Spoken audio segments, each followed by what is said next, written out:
A very good morning to all the students. Indian economics में हमारा आज का टॉपिक है land reforms. Land reforms in India. Land reforms refer to efforts to reform the ownership and regulation of land. Land is not only an income generating asset but also secure form of holding wealth. It is an insurance policy and a pension plan for a Indian farmer. Independent India dreamt of equal distribution of land. Under 1949 Indian Constitution states were granted the powers to enact and implement land reforms because there has been significant variation across states and in terms of the number and types of land reforms that have been enacted. स्वतंत्रता के समय देश के अधिकांश भागों में वास्तविक काश्तकार तथा भूमि स्वामी के मध्यस्थों की एक बड़ी कड़ी विद्यमान थी. इनके कारण जहां एक और काश्तकार को भूमि की उपज का एक बड़ा हिस्सा मध्यस्थों को देना पड़ता था, वहीं दूसरी ओर वह इन पर पूरी तरह से निर्भर था. लागान दरों तथा भूधारण की कोई निश्चित रूप से व्यवस्था नहीं थी. इसीलिए भारत में भूमि सुधार की आवश्यकता बहुत ज़्यादा थी. अब हम देखें कि what were the elements of land reforms या what are the elements of land reforms. भूमि सुधार के तत्व क्या हैं?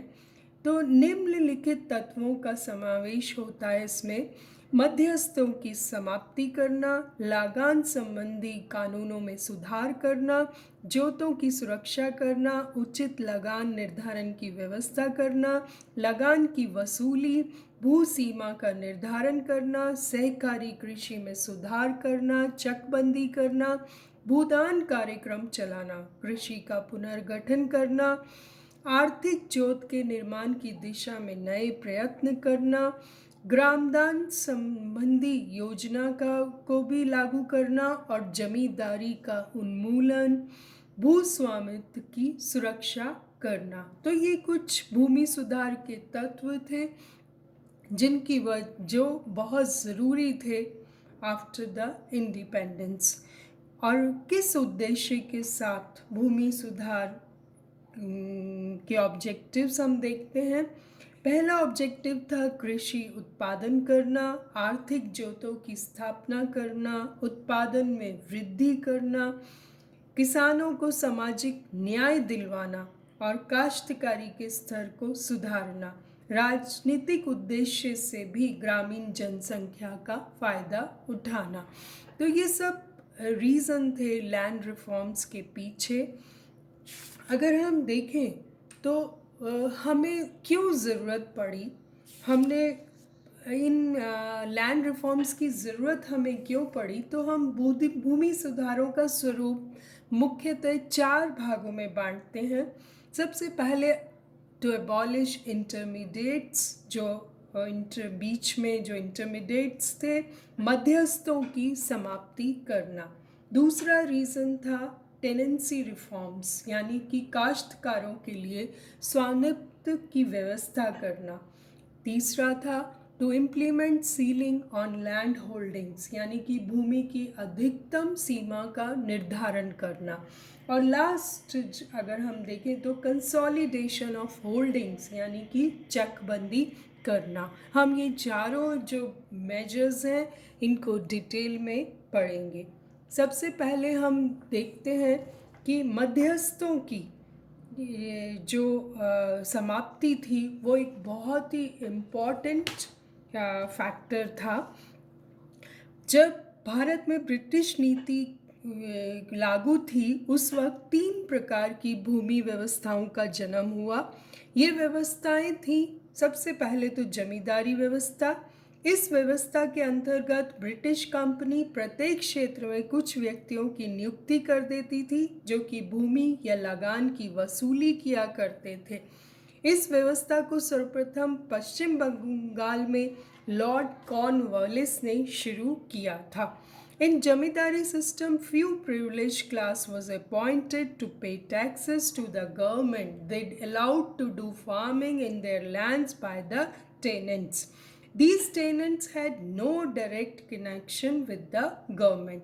They used to give major share produce to the few landlords, and these landlords were in direct contact with the government and pay rent to the British government.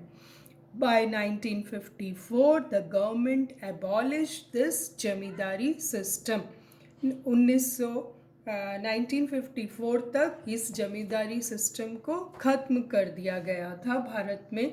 एक और system जो कि बहुत पॉपुलर था वो था Mahalwari system.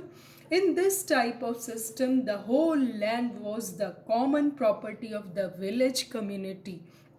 A responsible senior man was given the responsibility of collecting rent from all the farmers. The village community was collectively responsible for payment to the government. Mahalwari system में क्या होता था, पूरे गांव को एक इकाई माना जाता था और लगान का निर्धारण पूरे गांव पर किया जाता था। ग्राम का मुखिया भूमि कर की वसूली करता था तथा सरकारी खजाने में जमा कराता था। तीसरा सिस्टम जो बहुत पॉपुलर था वो था रियायतवारी सिस्टम। इस सिस्टम में क्या था कि ओनरशिप जो थी it lies directly with the cultivator. The real cultivator was the owner of the land. The cultivator paid taxes to the government directly. Riot enjoyed permanent rights on land. He could sell the land. क्या था रियायतवारी system? इसके अंतर्गत पूरी भूमि पर राज्य का अधिकार तो होता था। भूमि जोतने वाला व्यक्ति उसे इच्छा अनुसार किसी अन्य व्यक्ति को दे सकता था, बंधक रख सकता था या छोड़ सकता था।